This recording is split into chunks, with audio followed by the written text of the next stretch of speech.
ਤੁਸੀਂ ਸੁਣ ਰਹੇ ਹੋ ਕਰਮ ਸਿੰਘ ਹਿਸਟੋਰੀਅਨ ਦੀ ਕਿਤਾਬ ਬਾਬਾ ਆਲਾ ਸਿੰਘ ਭਾਗ 10ਵਾਂ ਪਟਿਆਲਾ ਰਾਜਧਾਨੀ ਦੀ ਨੀਂਹ।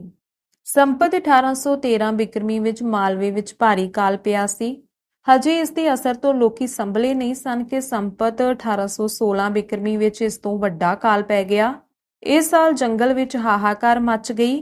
ਕਿਤੇ ਵੀ ਇੱਕ ਦਾਣਾ ਨਹੀਂ ਹੋਇਆ ਸੀ। ਕੇਵਲ ਪਵਾਦ ਵੱਲ ਕੁਝ ਫਸਲ ਹੋਈ ਸੀ। ਰੋਜ਼-ਰੋਜ਼ ਦੀਆਂ ਮੁਹਿੰਮਾਂ ਤੇ ਨਿਤ-ਨਿਤ ਦੀਆਂ ਲੜਾਈਆਂ ਨੇ ਦੇਸ਼ ਦਾ ਬੁਰਾ ਹਾਲ ਕਰ ਛੱਡਿਆ ਸੀ। ਲੋਕੀ ਕਾਲ ਨਾਲ ਮਰ ਰਹੇ ਸਨ ਕਿ ਸੌਲੇ ਵਿੱਚ ਅਹਿਮਦ ਸ਼ਾਹ ਆ ਗਿਆ ਤੇ ਅਗਲਾ ਵਰ੍ਹਾ ਦਿੱਲੀ ਵਿੱਚ ਮਰਹੱਟਿਆਂ ਨਾਲ ਰੁੱਝਿਆ ਰਿਹਾ। ਲਸ਼ਕਰੀਆਂ ਨੂੰ ਜਿੱਥੇ ਅੰਨ ਦਾ ਪਤਾ ਲੱਗਦਾ ਲੁੱਟ-ਪੁੱਟ ਲੈਂਦੇ, ਪਰ ਸੱਚ ਤਾਂ ਇਹ ਹੈ ਕਿ ਉਸ ਸਮੇਂ ਪਿੰਡਾਂ ਵਿੱਚ ਅੰਨ ਰਿਹਾ ਹੀ ਕਿਤੇ ਨਹੀਂ ਸੀ। ਉਸ ਸਮੇਂ ਮਹਾਰਾਜਾ ਆਲਾ ਸਿੰਘ ਜੀ ਦੇ ਖਾਤੇ ਅਨਾਜ ਨਾਲ ਭਰਪੂਰ ਪਏ ਸਨ ਤੇ ਆਪਣੀ ਦੂਰ ਦੀ ਨਜ਼ਰ ਨਾਲ ਇਹ ਜਾਂਚ ਲਿਆ ਸੀ ਕਿ ਇਸ ਲੜਾਈ ਵਿੱਚ ਜਿੱਤ ਮਰਹੱਟਿਆਂ ਦੀ ਹੋਣੀ ਸੀ। ਮਰਹੱਟਿਆਂ ਪਾਸ ਤੋਪਾਂ, ਕਵਾਇਦ, ਸਿੱਖੀ ਫੌਜਾਂ ਤੇ ਹੋਰ ਸਮਾਨ ਦੀ ਇਤਨੀ ਬਹੁਲਤਾ ਸੀ ਕਿ ਕੋਈ ਆਦਮੀ ਇਹ ਨਹੀਂ ਕਹਿ ਸਕਦਾ ਸੀ ਕਿ ਅਹਿਮਦ ਸ਼ਾਹ ਦੀ ਜਿੱਤ ਹੋ ਸਕੇਗੀ। ਇੱਥੋਂ ਤੀਕ ਕਿ ਐਸੀਆਂ ਗੱਲਾਂ ਦੇ ਹੀ ਕਾਰਨ ਨਜਾਬਤ ਖਾਨ ਕੁੰਜਪੁਰੀਆਂ ਅੰਦਰ ਖਾਨਿਓ ਮਰਹੱਟਿਆਂ ਨਾਲ ਰਲਿਆ ਹੋਇਆ ਸੀ ਅਤੇ ਇਸ ਵੇਲੇ ਅਬਦ ਦਾ ਨਵਾਬ ਸਜਾਉਲ ਮਲਕ ਅੰਦਰ ਖਾਨਿਓ ਮਰਹੱਟਿਆਂ ਵੱਲ ਸੀ। ਅਹਿਮਦ ਸ਼ਾਹ ਨਾਲ ਕੇਵਲ ਰੁਹੇਲੇ ਹੀ ਸਨ ਜਿਹੜੇ ਜਾਨਾਂਵਾਰਾਂ ਨੂੰ ਤਿਆਰ ਸਨ ਅਤੇ ਉਹ ਵੀ ਇਹ ਸਮਝ ਕੇ ਕਿ ਲੜਾਈ ਤੋਂ ਪਹਿਲਾਂ ਵੀ ਤਾਂ ਮਰਹੱਟਿਆਂ ਨੇ ਸਾਨੂੰ ਨੱਕ ਜਿੰਦ ਕਰ ਛੱਡਿਆ ਸੀ, ਲੜਾਈ ਤੋਂ ਮਗਰੋਂ ਤਾਂ ਜ਼ਰੂਰ ਹੀ ਸਾਥੋਂ ਸਾਡਾ ਦੇਸ਼ ਖੋਹ ਲੈਣਗੇ। ਮਹਾਰਾਜਾ ਆਲਾ ਸਿੰਘ ਜੀ ਨੇ ਬੜੀ ਦੂਰ ਦੀ ਸੋਚ ਕੇ ਮਰਹੱਟਿਆਂ ਦਾ ਸਾਥ ਦਿੱਤਾ ਸੀ। ਆਪ ਨੇ ਮਰਹੱਟਿਆਂ ਦੀ ਚੜ੍ਹਦੀ ਕਲਾ ਆਪਣੀ ਅੱਖੀਂ ਵੇਖੀ ਸੀ ਕਿ ਉਹ ਦਿਨਾਂ ਵਿੱਚ ਹੀ ਦਿੱਲੀੋਂ ਅਟਕ ਤੀਕ ਪਸਰ ਗਏ ਸਨ ਅਤੇ ਸੱਚ ਤਾਂ ਇਹ ਹੈ ਕਿ ਉਸ ਸਮੇਂ ਜੋ ਜ਼ੋਰ ਮਰਹੱਟਿਆਂ ਦਾ ਸੀ ਉਸ ਨੂੰ ਵੇਖ ਕੇ ਕੋਈ ਆਦਮੀ ਇਹ ਕਹਿ ਸਕਦਾ ਸੀ ਕਿ ਅਹਿਮਦ ਸ਼ਾਹ ਪਾਸੋਂ ਹਾਰ ਜਾਣਗੇ। ਮਹਾਰਾਜਾ ਜੀ ਪਾਸ ਹਜ਼ਾਰਾਂ ਮਣਾ ਅਨਾਜ ਖਾਤਿਆਂ ਵਿੱਚ ਭਰਿਆ ਪਿਆ ਸੀ ਜਿਸ ਨੂੰ ਚਾਂਦੀ ਨਾਲ ਵਟਾਉਣ ਦਾ ਇਹ ਸੋਹਣਾ ਸਮਾਂ ਸੀ।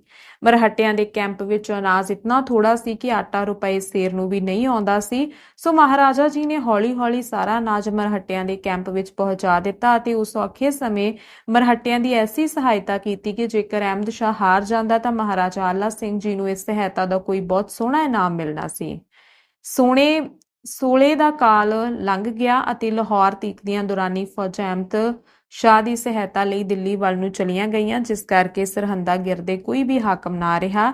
ਇਸ ਸਾਲ ਮਹਾਰਾਜ ਜੀ ਨੇ ਆਪਣੇ ਦੋਹਾਂ ਪੋਤਿਆਂ ਦੀਆਂ ਸ਼ਾਦੀਆਂ ਕੀਤੀਆਂ ਤੇ ਆਪਣੀਆਂ ਅੱਖਾਂ ਦੇ ਸਾਹਮਣੇ ਉਹਨਾਂ ਦੇ ਘਰ ਵਸਦੇ ਵੇਖ ਲਏ।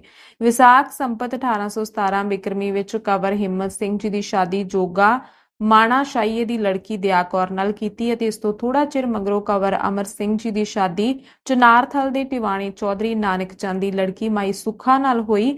ਇਸ ਵੇਲੇ ਤੀਕ ਕੰਵਰ ਹਿੰਮਤ ਸਿੰਘ ਜੀ ਆਪਣੀ ਮਾਤਾ ਦੇ ਪਾਸ ਹੰਡਿਆਈ ਰਹਿੰਦੇ ਸਨ ਅਤੇ ਕੰਵਰ ਅਮਰ ਸਿੰਘ ਜੀ ਮਾਈ ਫੱਤੋ ਜੀ ਦੇ ਪਾਸ ਬਰਨਾਲੇ। ਅਹਿਮਦ ਸ਼ਾਹ ਮਰਹੱਟਿਆਂ ਨਾਲ ਰੁੱਝਿਆ ਹੋਇਆ ਸੀ ਤਾਂ ਸਿੰਘਾਂ ਨੇ ਲਾਹੌਰ ਗਿਰਦੇ ਧੁੰਦ ਮਚਾ ਛੱਡੀ ਸੀ।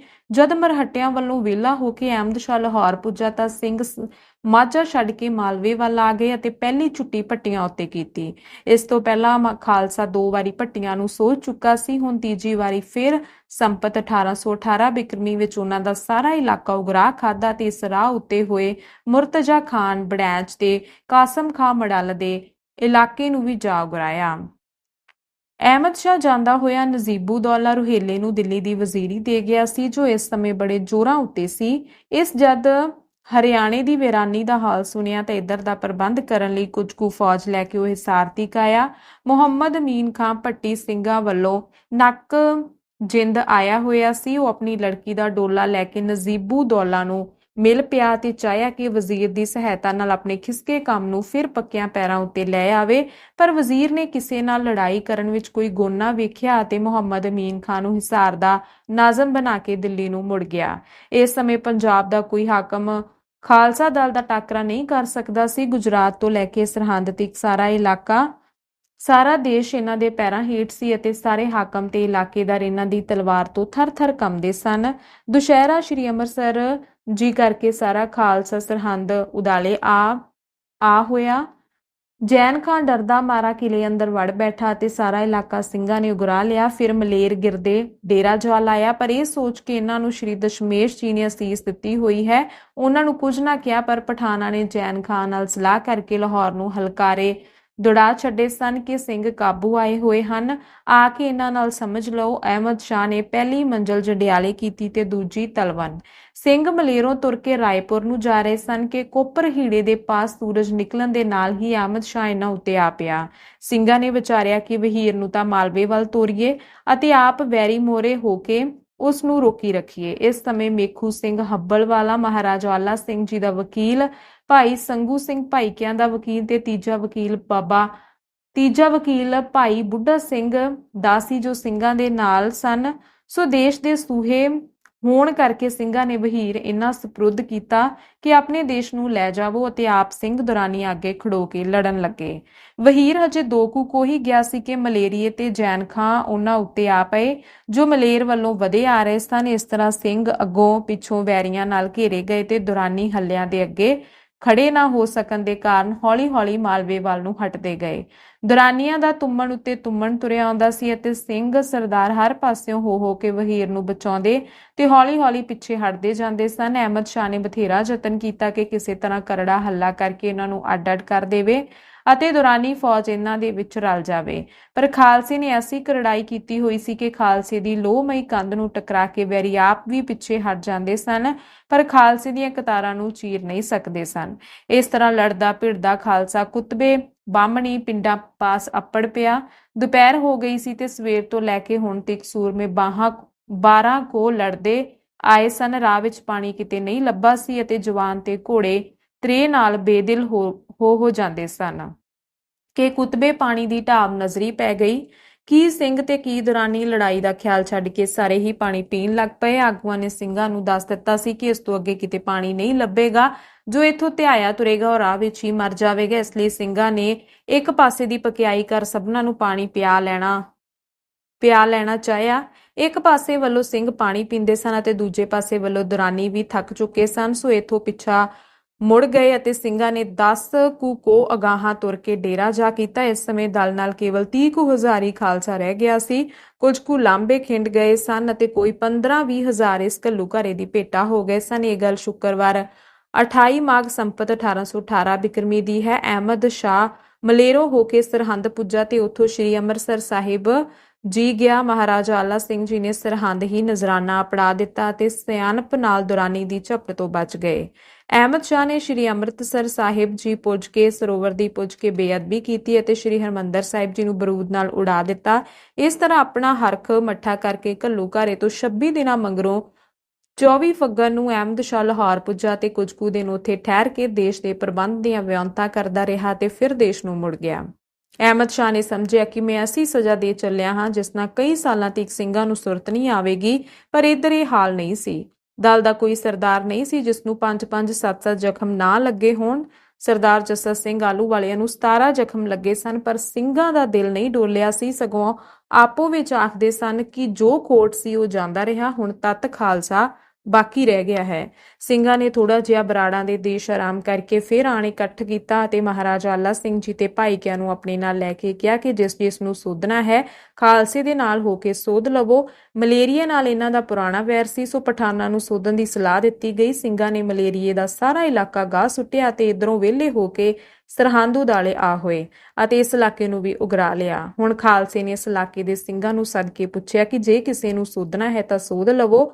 ਸਲੋਦੀ ਤੇ ਘੜੋਈਏ ਦੇ ਸਿੰਘਾਂ ਨੇ ਕਿਹਾ ਕਿ ਮਰੁੰਡਾ ਪਿੰਡ ਦੁਸ਼ਟਾਂ ਦਾ ਗੜ੍ਹ ਹੈ, ਜਿਨ੍ਹਾਂ ਨੇ ਛੋਟੇ ਸਾਹਿਬਜ਼ਾਦੇ ਫੜੇ ਸਨ, ਸੋ ਉਹਨਾਂ ਰੰਗੜਾਂ ਨੂੰ ਸੋਧਣਾ ਚਾਹੀਦਾ ਹੈ। ਖਾਲਸਾ ਹੱਲਾ ਕਰਕੇ ਜਾ ਪਿਆ ਤੇ ਸਾਹਿਬਜ਼ਾਦਿਆਂ ਨੂੰ ਫੜਨ ਵਾਲੇ ਮਾਨੀ ਖਾਨ ਦੀ ਔਲਾਦ ਵਿੱਚੋਂ ਘੜੂਏ ਵਾਲਿਆਂ ਨੇ ਇੱਕ ਜੀਵੀ ਨਾ ਛੱਡਿਆ। ਇਹਨਾਂ ਦੇ ਭਰਾਵਾਂ ਭਾਈਆਂ ਵਿੱਚੋਂ ਇੱਕ ਨੇ ਹਾ ਦਾ ਨਾਰਾ ਮਾਰਿਆ ਸੀ ਕਿ ਕਿਉਂ ਮਾਸੂਮਾਂ ਨੂੰ ਫੜਿਆ ਹੈ। ਉਸ ਦੇ ਪਰਿਵਾਰ ਨੂੰ ਸਿੰਘਾਂ ਨੇ ਕੁਝ ਨਾ ਕਿਹਾ, ਬਾਕੀ ਸਭ ਰੰਗੜਾਂ ਨੂੰ ਸੋਧ ਦਿੱਤਾ। ਅਗਲੇ ਦਿਨ ਪਤਾ ਲੱਗਾ ਕਿ ਜੈਨ ਖਾਂ ਦਾ ਦੀਵਾਨ ਲక్ష్ਮੀ ਨਾਰਾਇਣ ਇਲਾਕਾ ਉਗਰਾਉਂਦਾ ਫਿਰਦਾ ਹੈ। ਇਸ ਸੁਣਦਿਆਂ ਹੀ ਖਾਲਸੇ ਨੇ ਦੌੜ ਕੀਤੀ। ਉਹ ਦੂਰੋਂ ਹੀ ਖਾਲਸੇ ਨੂੰ ਵੇਖ ਕੇ ਸਭ ਕੁਝ ਛੱਡ ਕੇ ਨੱਸ ਗਿਆ ਤੇ ਕੁਰਾਲੀ ਜਾ ਵੜਿਆ। ਖਾਲਸੇ ਨੇ ਉਸ ਦਾ ਡੇਰਾ ਲੁੱਟ ਲਿਆ। ਇਥੋਂ ਜਿੰਨੀ ਦੌਲਤ ਲੱਭੀ ਕਿ ਸਿੰਘਾਂ ਦੇ ਫਾਕੇ ਕੱਟੇ ਗਏ। ਹੁਣ ਸਿੰਘ ਫਿਰ ਸਰਹੰਦ ਵੱਲ ਮੁੜੇ, ਪਰ ਜੈਨ ਖਾਂ ਕਿਲੇ ਤੋਂ ਬਾਹਰ ਨਾ ਨਿਕਲਿਆ। ਇਸ ਲਈ ਸਭ ਖਾਲਸਾ ਦੇਸ਼ ਉਗਰਾਉਂਦਾ ਹੋਇਆ ਸ੍ਰੀ ਅੰਮ੍ਰਿਤਸਰ ਸਾਹਿਬ ਜੀ ਨੂੰ ਮੁੜ ਗਿਆ। ਸ੍ਰੀ ਅੰਮ੍ਰਿਤਸਰ ਜੀ ਜਾ ਕੇ 5 ਮਿਸਲਾਂ ਦੇ ਸਿੰਘਾਂ ਦੇ 2 ਦਲ ਬਣ ਗਏ। ਤਰਨਾ ਦਲ ਤਾਂ ਮਾਝੇ ਵੱਲ ਰਿਹਾ, ਜਿਨ੍ਹਾਂ ਨੇ ਕਸੂਰ ਮਾਰ ਕੇ ਲੱਖਾਂ ਰੁਪਏ ਵੰਡੇ ਤੇ ਬੁੱਢਾ ਦਲ ਦੁਆਬੇ ਵੱਲ ਆ ਗਿਆ, ਜਿਨ੍ਹਾਂ ਨੇ ਸ਼ਾਹੀ ਕਾਰਦਾਰ ਬਿਸ਼ੰਬਰ ਦਾਸ ਖੱਤਰੀ ਲਸਾੜੀਏ ਨੂੰ ਉੜਮੜ ਟਾਂਡੇ ਦੀ ਲੜਾਈ ਵਿੱਚ ਮਾਰ ਕੇ ਸਾਰਾ ਦੁਆਬਾ ਮੱਲ ਲਿਆ। ਜਿਤਨਾ ਕੁ ਰੁਪਈਆ ਤਰਨਾ ਦਲ ਨੂੰ ਕਸੂਰ ਦੀ ਲੁੱਟ ਵਿੱਚੋਂ ਲੱਭਾ ਸੀ, ਇਤਨਾ ਕੁ ਹੀ ਬੁੱਢੇ ਦਲ ਨੂੰ ਦੀਵਾਨ ਬਿਸ਼ੰਬਰ ਦਾਸ ਦੇ ਡੇਰੇ ਦੀ ਲੁੱਟ ਤੋਂ ਮਿਲ ਗਿਆ ਸੀ। ਚਾਰੇ ਕੂਟਾਂ ਸੋਧ ਕੇ ਸਿੰਘਾਂ ਨੇ ਹੁਣ ਸਰਹੰਦ ਨੂੰ ਸੋਧਣਾ ਚਾਹਿਆ। ਦੋਹੇ ਦਲ ਇਕੱਠੇ ਹੋ ਕੇ ਆ ਗਏ ਅਤੇ ਸਰਹੰਦ ਪਾਸ ਆਣ ਡੇਰੇ ਲਾਏ। ਬੁੱਢੇ ਦਲ ਦਾ ਡੇਰਾ ਭਾਗਨਪੁਰ ਤੇ ਤਰਨਾ ਦਲ ਦਾ ਡੇਰਾ ਮੰਡੇਫਲ ਸੀ ਅਤੇ ਜੈਨ ਖਾਂ ਸਹਿਯੋਗ ਨਾਲ ਉਦੋਂ ਸਰਹੰਦੋਂ ਬਾਹਰ ਗਿਆ ਹੋਇਆ ਸੀ, ਸੋ ਉਸਨੇ ਮਨਹੇੜੇ ਡੇਰਾ ਲਾ ਲਿਆ।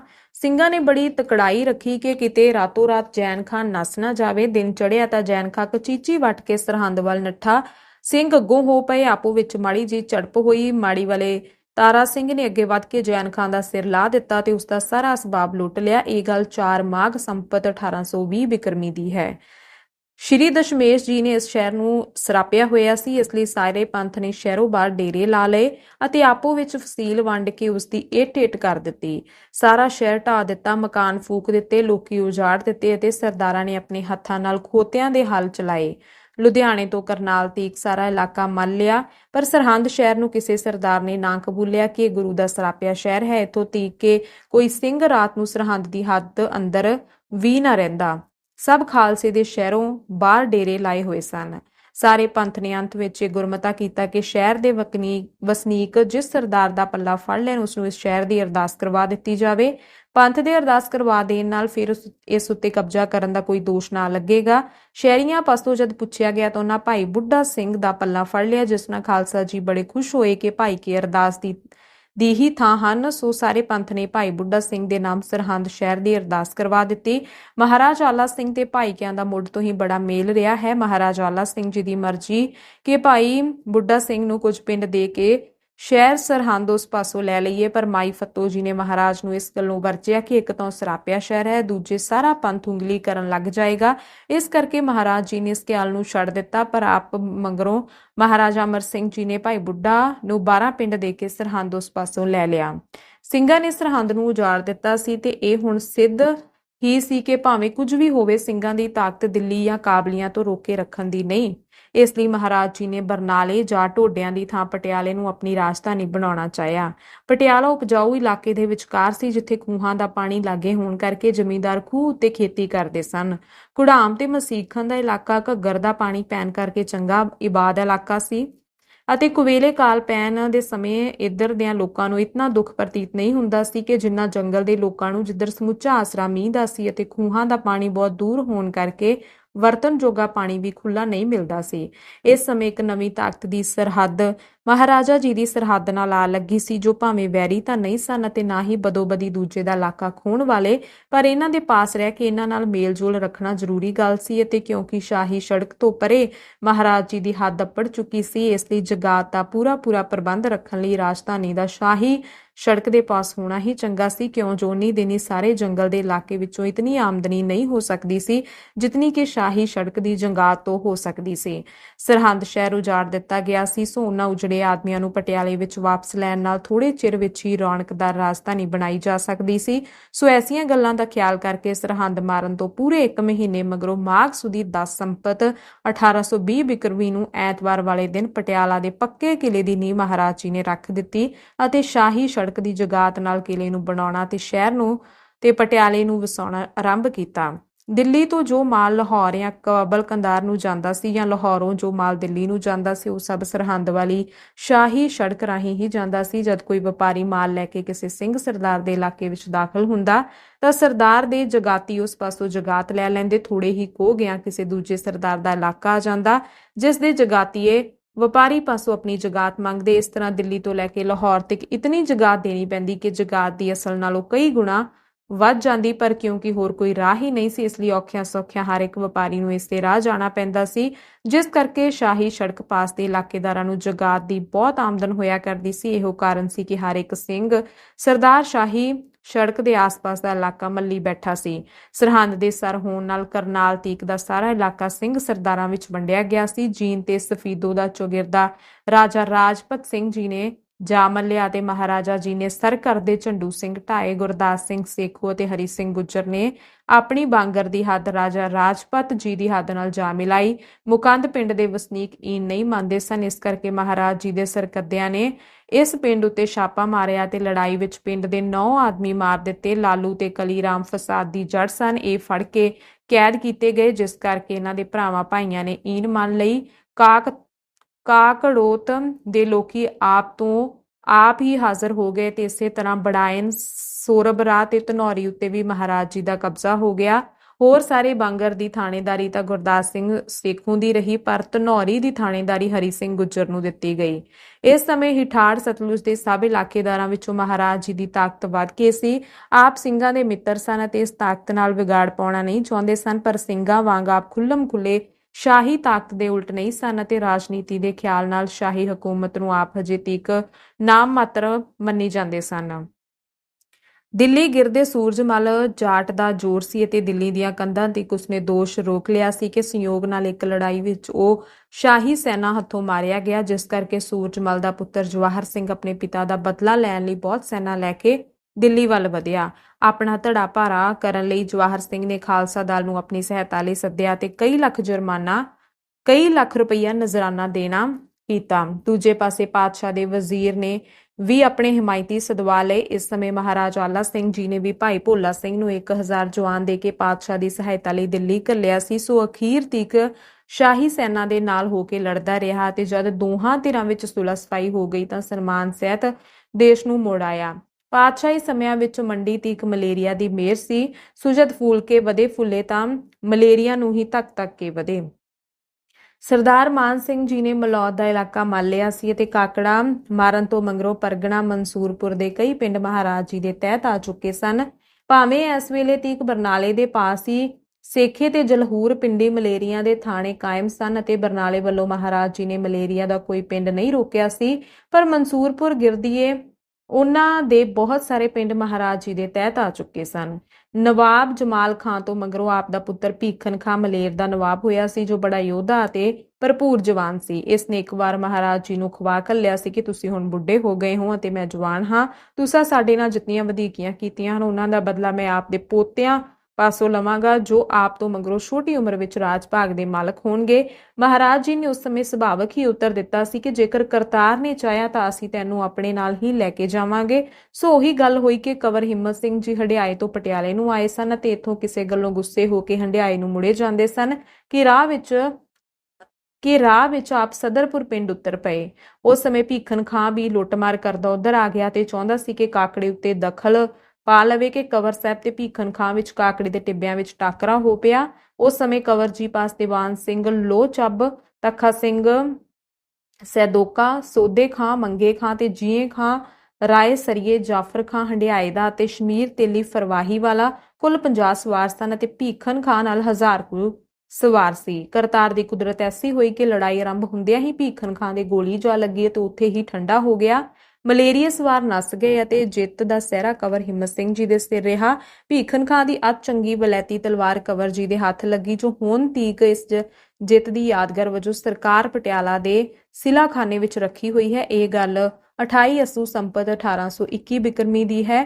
ਜਦ ਕੰਵਰ ਜੀ ਨੇ ਇਸ ਜਿੱਤ ਦੀ ਖਬਰ ਮਹਾਰਾਜਾ ਆਲਾ ਸਿੰਘ ਜੀ ਨੂੰ ਸੁਣਾਈ ਤਾਂ ਆਪ ਬੜੇ ਖੁਸ਼ ਹੋਏ ਅਤੇ ਬਚਨ ਕੀਤਾ ਕਿ ਇਹ ਮੇਰਾ ਬੱਚਾ ਤਾਂ ਬਰਾੜ ਹੈ। ਇਸ ਖੁਸ਼ੀ ਵਿੱਚ ਆਪ ਨੇ ਆਪਣੇ ਪਟਿਆਲਾ ਪਾਸ ਦੇ 7 ਪਿੰਡ ਕੰਵਰ ਜੀ ਦੀ ਜਗੀਰ ਵਿੱਚ ਲਾ ਦਿੱਤੇ, ਜੋ ਇਹ ਸਨ ਮਾੜੂ, ਕੌਲੀ, ਕਰਨਪੁਰ, ਬੱਤਾ, ਰਾਠੀਆ, ਖੇੜੀ, ਕੰਡੀਆਂ ਤੇ ਸਰਕੜਾ।